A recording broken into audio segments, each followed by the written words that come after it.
Are people seeing a screen?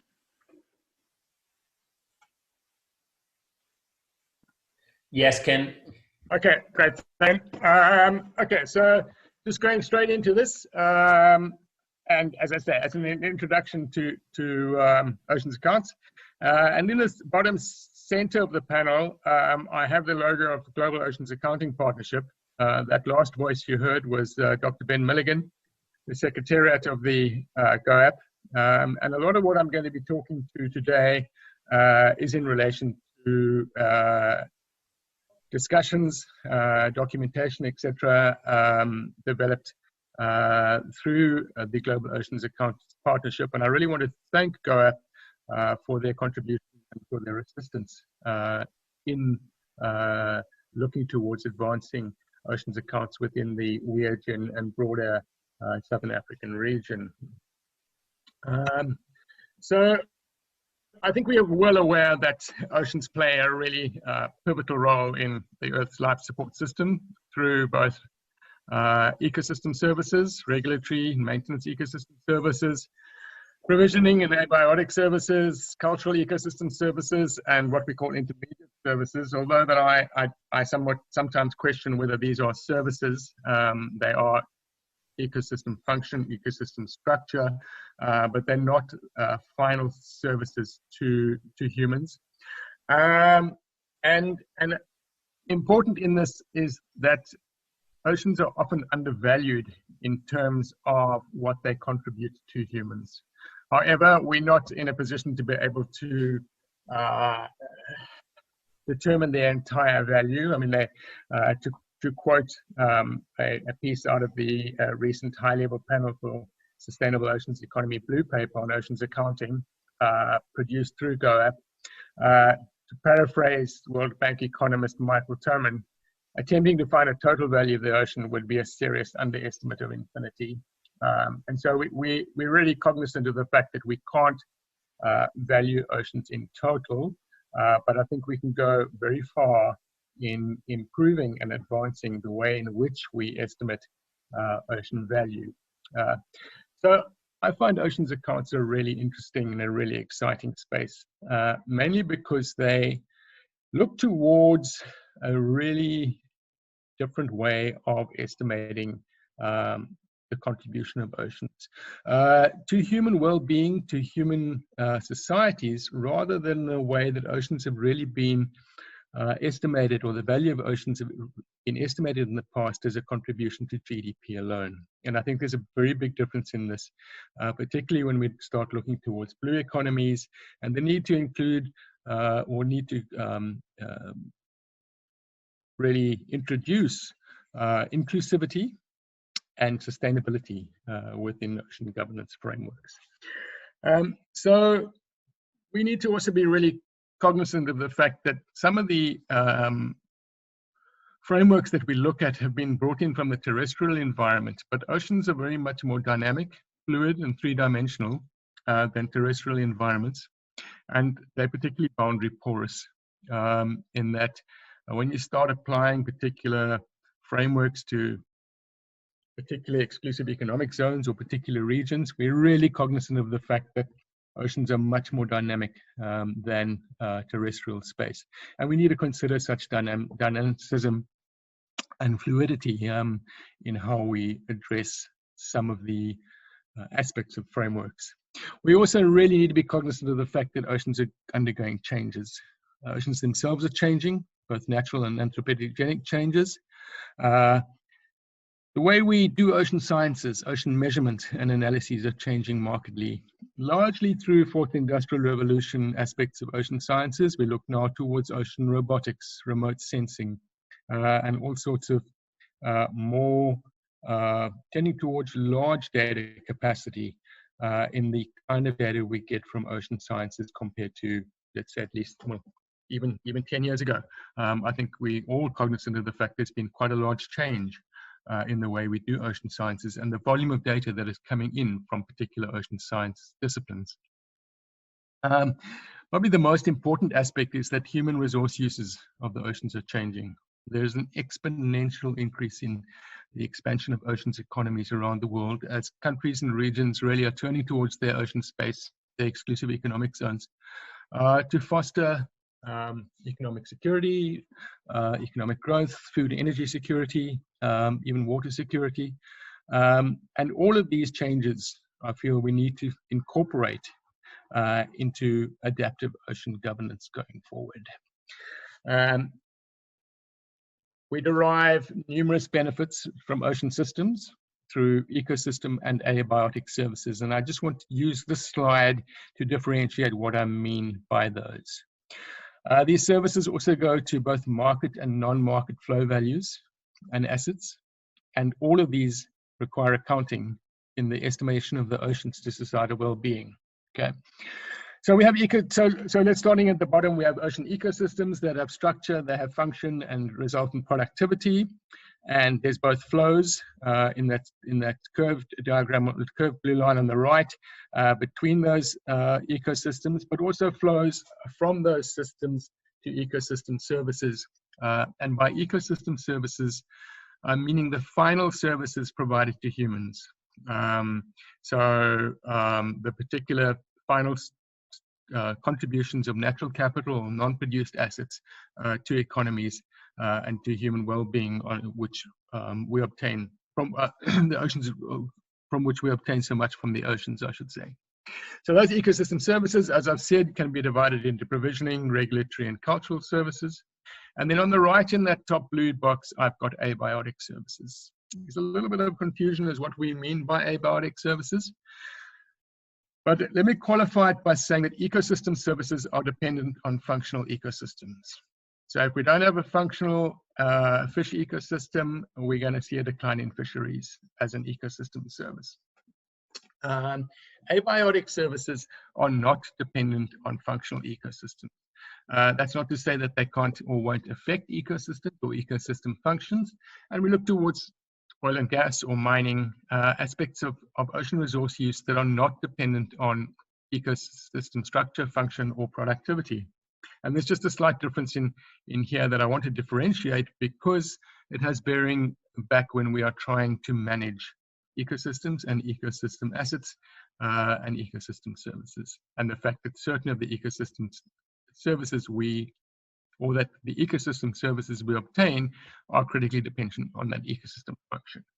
So those ecosystem services and abiotic services provide us with the natural capital, the non-produced assets of our oceans economies.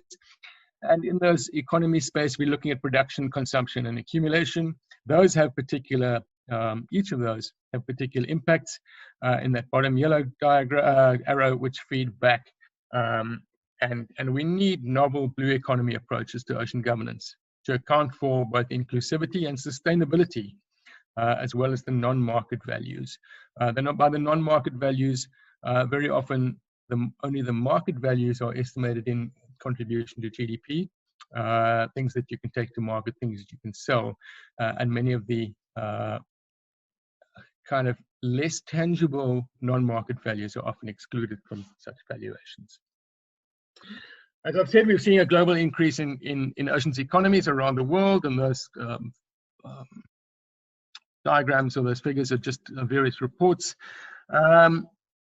We talk about oceans economies, we need to also talk about blue economies. And here I want to just point out that when I'm talking about blue economies, I'm taking this to mean the inclusion of sustainability, equity and equitable access and inclusivity within ocean economies governance models and policies. So as a parallel to green economies, rather than as sometimes used by various parties, it's just as a synonym for oceans economies. So when I'm referring to blue economies, I'm meaning including measures of metrics of sustainability and inclusivity.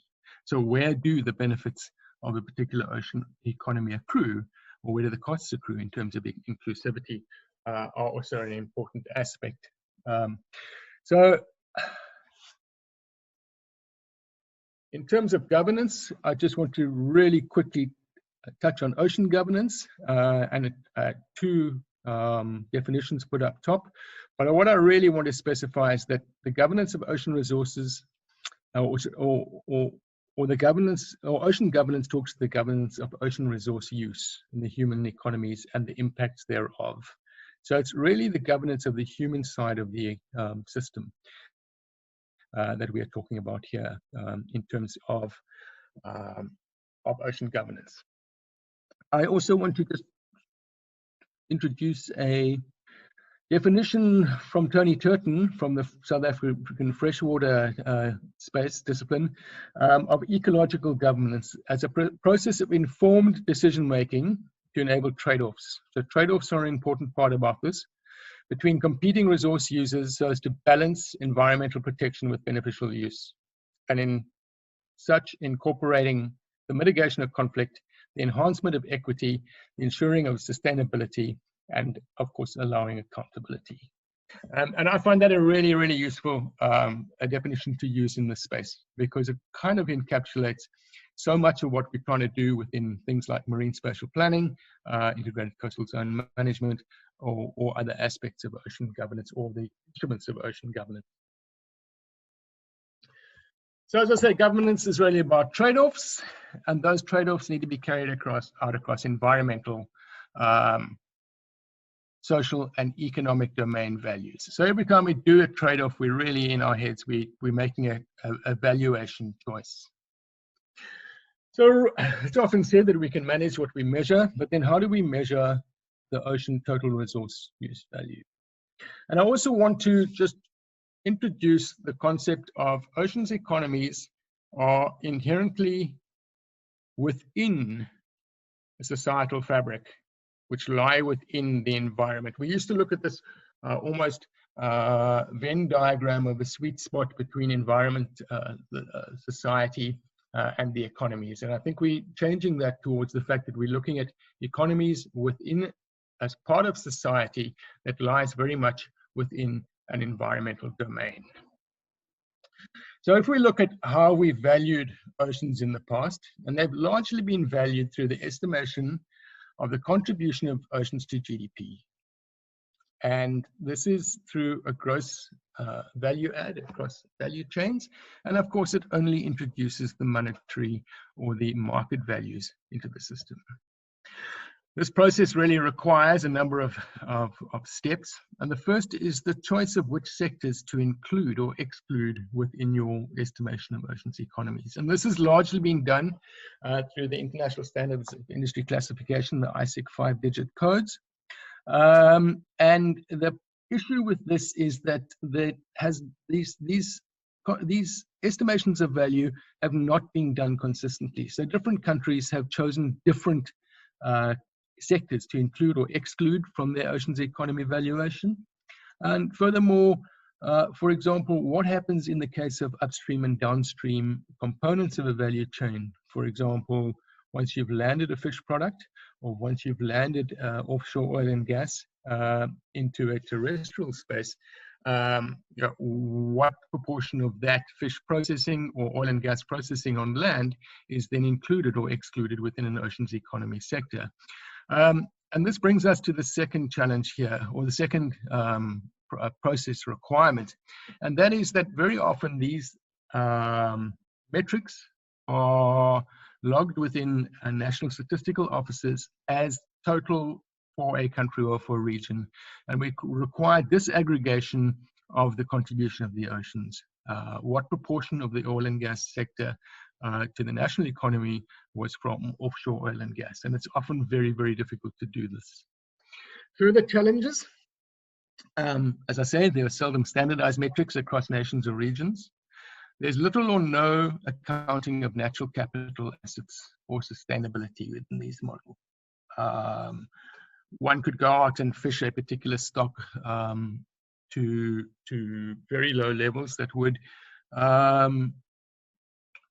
show up very well in national accounts, but it would tell you nothing about your loss or your decimation of your natural capital, of the asset, of the stock that is out there. So it tells you nothing about the natural capital assets and the sustainability thereof. It tells you very little about inclusivity. Where do those particular costs or benefits of your economies accrue? It just provides us as a gross domestic product rather than identifying particular demographics, gender, age, etc., of who benefits from an oceans economy. And I think this is particularly important in the South African context, where we're trying to apply some of these models, given the lack of access to ocean resources to much of the South African demographic pre-1994. And of course, such metrics only look at monetarized values, and they don't include any of the non-market values, the values of some of the more existence bequest option values that are really important, but which are not included. So going forward, we feel we really require a more inclusive blue economy approach to estimating ocean value that includes sustainability, inclusivity, a measure of ocean wealth, and that these need to include non-market values. So just looking at a total economic value diagram, we obviously have use values and we have non-use values. And what I've done underpinning this, these various use, direct use, indirect use, etc. values, I've tried to link these to the particular ecosystem services that I was referring to earlier and giving examples of some of those in terms of provisioning ecosystems or abiotic services, regulated ecosystem services, etc. I often get asked about the bequest value, the existence value, because a lot of us don't have any experience in that area. Here I like to use examples of, for example, let's say, for example, the existence of coelacanths in the Isimangaliso World Heritage Area on the northeast coast of South Africa have no or very little, I should imagine, provisioning, abiotic or ecosystem or cultural ecosystem values or regulatory ecosystem values. Their values lie in their bequest value and the existence value. People like to value that they are there. And one might ask, well, what's the importance of that? But certainly large areas of sea space is set aside as, for example, marine protected areas for such existence or bequest value aspects. So they are important considerations in the total model that we're looking at here. I want to introduce a trilogue model of ecosystem governance proposed by Marlene Falkenmark of Stockholm, and she really talks about governance as a trilogue between government and rulemaking, rule implementation, adjudication, society in terms of economies, social fabric, and the societal environment, and science, the need for research, knowledge bases, capacity development, technology, innovation, etc. I like to take this diagram and turn it around slightly because I see that governance is a compact between government and society that needs to be underpinned by research, underpinned by capacity development, by science, by knowledge bases, etc. So I see the positioning of science very much in a policy or governance process or underpinning the relationship between government and society there. And here I'm pushing really hard through in the development of oceans accounts, in the inclusion of academia, inclusion of universities, etc., in the research space, in the advancement of these. Just taking that forward, this is getting a little bit of a messy diagram, but I want to start with the blue text. So I think on the bottom left, we are well aware that there's a large amount of novel ocean science data coming in through the fourth industrial revolution aspects. As I say, ocean robotics, remote sensing, etc. There are particular knowledge areas in a changing ocean that are required, and those I've addressed in terms of oceanography, biodiversity, social sciences, economic sciences, etc. And there's a need to manage changes in ocean resource use, and so that there are needs for frameworks in order to incorporate these knowledge areas and these novel science data. And here we start looking at ocean accounts frameworks. And those might comprise ecosystem accounts, environmental economic accounts, national accounts, risk accounts, social accounts, governance accounts. But they really talk to the input of resource, or the flows of inputs into an ocean's economy, and the output impact flows from ocean's economies back to the contributing environment or the social arena. And particular frameworks are required to do this. Very often it's not possible to obtain absolute metrics in such areas, but even relative metrics and changes in relative metrics provides us with trends. And such trends are very useful in modeling and in the provision of scenarios. And so scenario planning and the development of narratives are, I feel, a really important product of this process that one takes to policymakers for that policy governance interface along the top of the particular slide here. And I think it's really important to introduce that ocean accounts need not only talk to quantifiable metrics. There may be particular aspects of ocean accounts that one may not be able to quantify, and the qualification aspects therein are still an important component, because going forward into narratives through scenario planning, the identification of such qualifications are still, I feel, probably, I suppose I would use a word as a placeholder. They are a reminder of there are valuations, there are values within the ocean space that you might not be able to easily put estimations or create estimations of, but they are still important in the policy governance space. So at the bottom right hand of this figure, I have a framework, and I'm going to introduce this now, and please bear with me, it's going to take a little while just to work through. Oh, sorry, before I do that, just a new slide that I have put in. So I just wanted to say the contribution of oceans to societal well-being goes well beyond economic values only, measured through GDP. I wanted to introduce the Global Oceans Accounts Partnership. And please, folks, have a look at www.oceansaccounts.org and what they are doing through oceans accounting, managing progress towards sustainable ocean development, inclusion of environmental, social, and economic domain metrics, in a more holistic measure of the contribution of oceans to societal well-being. The important thing, I think, here, the absolutely critical thing, is that the oceans accounting, as advanced by GOAP, pushes or really advances standardized, consistent frameworks. And this is done using both currently accepted and new or novel accounting aspects or frameworks. So the currently accepted frameworks that are incorporated here are the System of Environmental Economic Accounting, Experimental Ecosystem Accounting frameworks, the SEA Central Framework, as well as ocean satellite accounts within the System of National Accounts framework.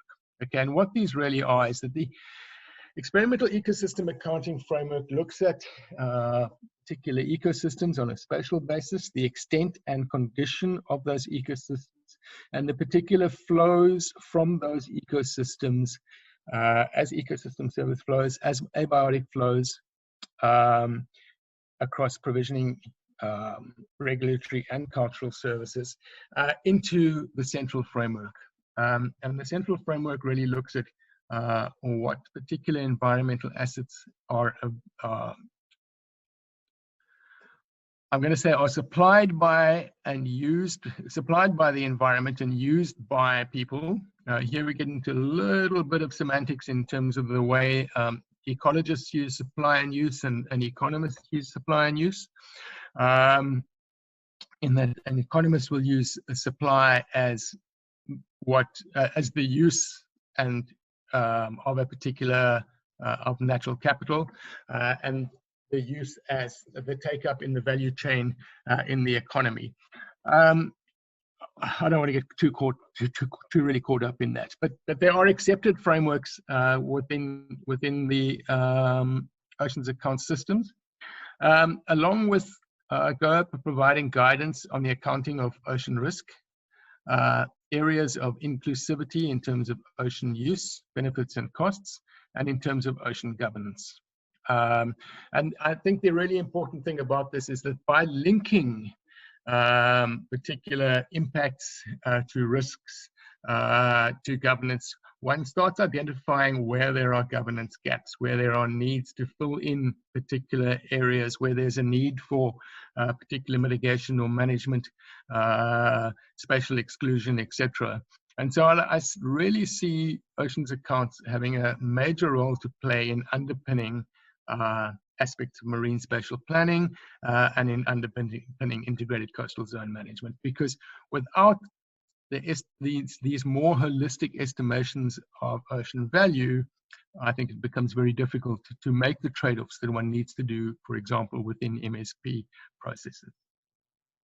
Importantly, however, oceans accounts allow for the development of and monitoring of resource use information in 3 really important areas. And these in terms of ocean wealth, and ocean wealth in terms of including in non-produced ecosystem assets. And these are absolutely critical in the assessment of sustainability, because if you're not keeping a handle on, or if you're not monitoring what's happening in terms of the assets, it will be almost impossible to predict sustainability or to assess sustainability going forward. The ocean-related income and welfare across demographic groups gives us some idea of inclusivity, of which demographics, commercial fisheries or small-scale fisheries or subsistence fisheries, etc., have access to ocean resources. And of course, oceans accounts also produce ocean-based metrics of ocean-based economic production that are fairly critical for informed strategic planning of where to invest, finance, etc., particular ocean sectors going forward. So those are 3 really important areas that we feel that oceans accounts addresses. But going into the framework should come up now. And so what we're looking at here, and bear with me, I'm going to unpack this really, really quickly rather than going into too much detail. We have on the middle left-hand side the ecosystems. And we can use ecosystem accounts to measure the extent and condition and the types, extent, and condition of those ecosystems, and the flows of natural capital in those first arrows into particular production, regulatory, and cultural aspects.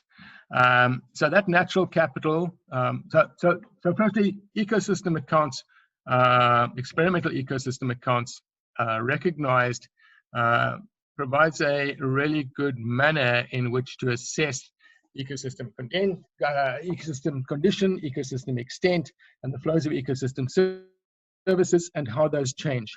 One must realize that by looking at an accounting system over a particular period, what you are measuring here are changes in particular systems that are important.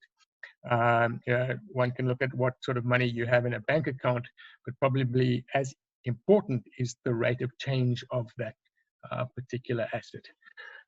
And so in the center, we would have the environmental economic accounts, and those would give you the idea of what particular assets are available and the use of those assets into economies, what we economically refer to as the supply.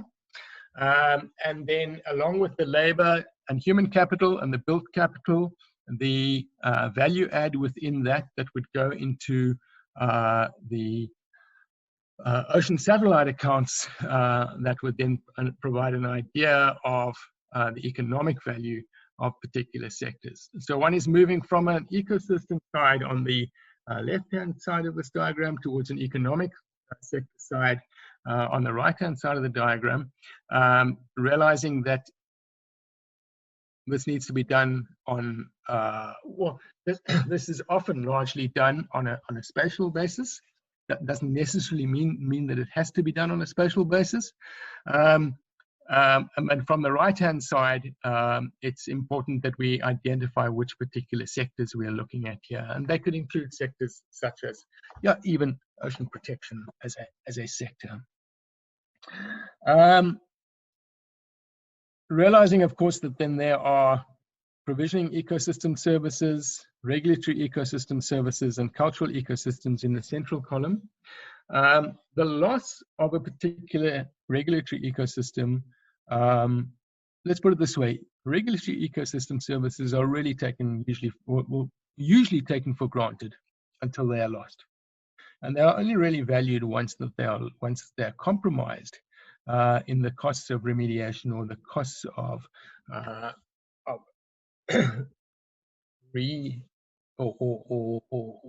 clearing up the loss of regulatory ecosystem services, and those costs are both to government and society.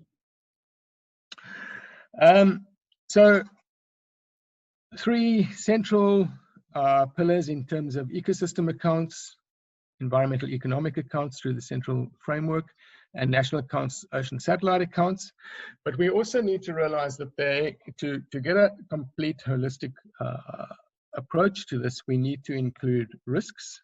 And here I'm looking at, for example, human-induced risks. What are the risks of particular production sectors? What are the risks of particular consumptions, the consumption of carbon-based energy, etc. And natural risk need to be incorporated in the model here. The social accounts are particularly important in terms of where are the costs, where are the benefits, where are the jobs, where are the wages, who benefits from cultural ecosystem services. These are all aspects of the social accounts. And then the governance accounts to identify, and those can be introduced at an ecosystem level, at an environmental economic level. They can be introduced, obviously, when one has a loss of particular ecosystem services, those risks those loss will extend right through to the economy, for example, in a collapsed fishery, so that those governance aspects or governance of those risks extend right across the framework. I'm not going to go into too much detail now, because I feel we could get a little bit kind of bogged down or ensnared in it. But I'm just going to go quickly through aspects thereof, and very, very quickly. So the particular the experimental ecosystem accounts would be looking at ecosystem tables, what kind of ecosystems there are, their extent, their condition, the flow tables, in terms of what ecosystem service flows are available, and where those flows are coming from, the particular assets from which those flows are arriving in terms of natural capital or non-produced assets, stocks. And so, folks, we're starting to see that we're working very much on a systems analysis basis here. We're looking at stocks, we're looking at flows, and we're looking at particular feedback loops. And so systems analysis becomes a large component of the unpacking of these going forward. And so one thing I would like to just put forward here is that I feel it's absolutely critical that we utilize ocean data, physical, biotic, and anthropogenic ocean data, possibly through national spatial data infrastructure, such as the South African National Spatial Biodiversity Assessment, in the identification of particular ecosystems. And so the incorporation of large data sets of oceanographic, biological, social, etc. data that I was referring to are particularly important in this component of identifying what particular ecosystems are within a system that need to be incorporated, need to be assessed in terms of extent and condition, and the flows therefrom. The environmental economic accounts would provide us with the particular ecosystem service and abiotic service inputs to the sectors, the natural capital flows to the economy. So they would look at particular, for example, at particular fish stock assessments, the identification of particular TACs, and the use of those TACs going into the economy.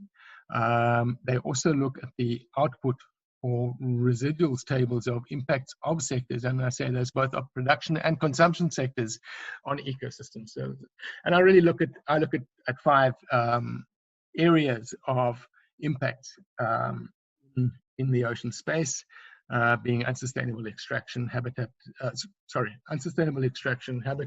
destruction, alien invasives, pollution, and those related to climate change, ocean acidification, etc. The ocean satellite accounts allow us to firstly, we identify the sectors. We identify the full allocation of sectors and the disaggregations thereof. We look at the value adds within those through ocean satellite accounts, but resource rent tables here are also particularly important. And here we would, for example, choose particular sectors in which to assess, and those might be, for example, the 9 that I've identified at the bottom. Risk accounts, one has realized that these are novel accounts at this stage, and we also are cognizant of the fact that particular production or some consumption activities have hazards. A risk, of course, being a frequency of hazards in relation to exposure and vulnerability. One could look at those in terms of ecosystem resilience on one side, or social resilience on another. Important here is that where one has a decline in ecosystem condition or ecosystem extent, one would see a decline in ecosystem services, and those declines would have costs to society and government. We would also need to look at disaster risk reduction and the potential of increasing disaster in relation to climate change concerns. So I am running through these really quickly, and I would consider that we're going to have ample time going forward to unpack these further, but I just want to use this opportunity as I'm saying a brief introduction to the kind of frameworks we are at here. The social accounts, employment tables, the societal benefit costs, the resource accessibility, social inclusion tables in terms of demographics, the contribution of oceans to health, poverty, social intervention, and interestingly as well, I think particularly in a Western Indian Ocean context, are gender access and inclusion within oceans economies as an important metric to get a handle on that. Governance accounts, these may really go to the costs and efficacy of governance and management in the establishment of particular instruments, and the role of research, technology, innovation, and underpinning management, the costs thereof, to what extent those aspects are included, at what extent instruments are based on qualified research or RTI. The rule implementation, compliance, monitoring, and enforcement aspect thereof. The aspects of taxes, royalties, subsidies, etc., and the way these influence particular sectors would fit within these governance accounts, but those would all fit into state governance tables. Governance of risk is a really important aspect of this, and what I find increasingly in certain areas where authoritative instruments are not available for the regulation, for the mitigation of particular impacts, those impacts are very often regulated through corporate governance, through particular company health, kind of HSE environment instruments within companies. So corporate governance becomes important there as well. So basically, this is just an overview of those particular accounts, and these combine into a national wealth account that allows monitoring of those 3 critical trends that I was talking about. Changes in ocean wealth, including in non-produced ecosystem assets that are absolutely critical to assess sustainability of ocean economies and blue economies. Ocean-related income and welfare for different groups of people, embodied within the inclusivity aspects thereof, and the ocean-based economic production, which is still a really important metric when one is looking at strategic economic development within an ocean space.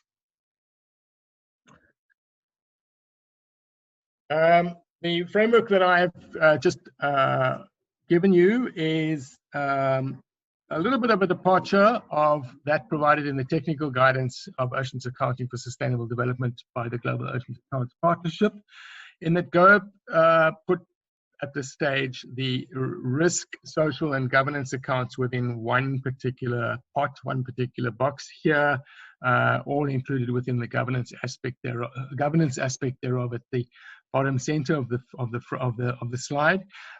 However, the underlying principles are the same, and I think what I've done in the previous slides is just unpack them slightly further. But otherwise, the flows within this structure, within the technical guidance that one would find within the www.oceansaccounts.org website, is pretty well pretty similar to what I've put up at this stage. So we have a Oceans Accounts framework. We incorporates the system of national accounts, the system of environmental economic accounting central framework, and the experimental ecosystem accounting, along with governance accounts, risk accounts, social accounts, summarized into wealth accounts, that allows us to produce a number of different, or produce components for a number of different areas. And those are indicators of ocean sustainability in terms of the SDG, contributions to economic evaluation, finance, investment, contributions to strategic sectoral development planning and where those are required. I feel that Oceans Accounts have a large role to play in spatial management through Marine Spatial Planning or integrated coastal zone management. And it also provides us with a consistent, standardized framework for the incorporation of large data sets into ocean analyses monitoring assets. Just to recap those, the development of the integrated indicators allow for decision makers to understand, to utilize large ocean data into decision making, to include sustainability and inclusivity within ocean planning. And this extends right from an environmental ecosystem level right through to a national accounts level. Ocean accounts allow for the development of inventories that really strengthen national statistical systems. They integrate large volumes of novel ocean data, the identification of data gaps and needs. And by integration of such data, I think we would all agree that we really boost the power of the data through incorporation, through integration. By integrating data into knowledge bases, rather than data remaining in a somewhat less integrated, siloed space, such integration really boosts the value of such data. Oceans accounts allow justification of the research, or allow that the value of research management and policy development in the ocean space really to be advanced. They also allow, probably still really importantly, the positioning of strategy development in economic development within the ocean space. So Africa has we feel, quite a dire need for such oceans accounts frameworks. 38 of Africa's 54 sovereign states are coastal. There's a coastline of some 30,000 to 40,000 kilometers, depending on which particular sources one uses. Africa's ocean space and inland waters, and the interesting thing about these frameworks is that they've really been applied to the ocean space in the past, but how do we start utilizing them within inland waters and within freshwater systems, particularly when the African Union definitions of blue economies include such inland waters, the Great Lakes and the river systems of Africa. And they're really important aspects of oceans economies to the welfare and the well-being of African people. The particular initiatives or imperatives that I think are really important to identify here are the African Integrated Maritime Strategy of the AU and the associated 2063 AU agenda, both of which in terms of blue economies center quite importantly. Aspects of regional seas programs, Nairobi Convention, Abiogen Convention, the United Nations Economic Commission, UNECA's Economic Commission for Africa, UNECA's recent release of the Blue Economy Handbook, as has the Indian Ocean Rim Association's Blue Economy Handbook for the Indian Ocean region. But I think it's also important that particular countries within the Western Indian Ocean region have national imperatives, have national strategies for advancing oceans economies, advancing blue economies. And I think oceans accounts are absolutely pivotal, critical, if we are going to incorporate sustainability and inclusivity into the advancement of such ocean accounts. We also feel that Africa is currently underrepresented in the oceans accounting dialogue, and it's something which we would like to address. And it's something which we feel we wish to address through the creation of awareness of the oceans accounts space, creating interest in that ocean account space, and probably most important, an appetite for the use of oceans accounts in ocean governance in the African ocean account space. Great, thanks, folks. I realize that I've thrown a huge amount at you in a relatively short time. Would be happy to take a couple of questions now if there are questions, but what I really would like to say is that what I would like to use this brief introduction for is going forward for creating dialogue. If people have particular areas that they wish to approach us about, in terms of how do we incorporate oceans accounts into other aspects of the WIOGEN working groups, where there's such integration, or where we can integrate oceans accounts into governance exchange. That would be really interesting dialogue going forward.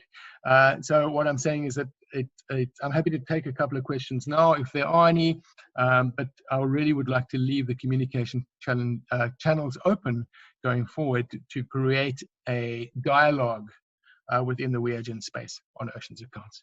Thanks for your attention. I appreciate it.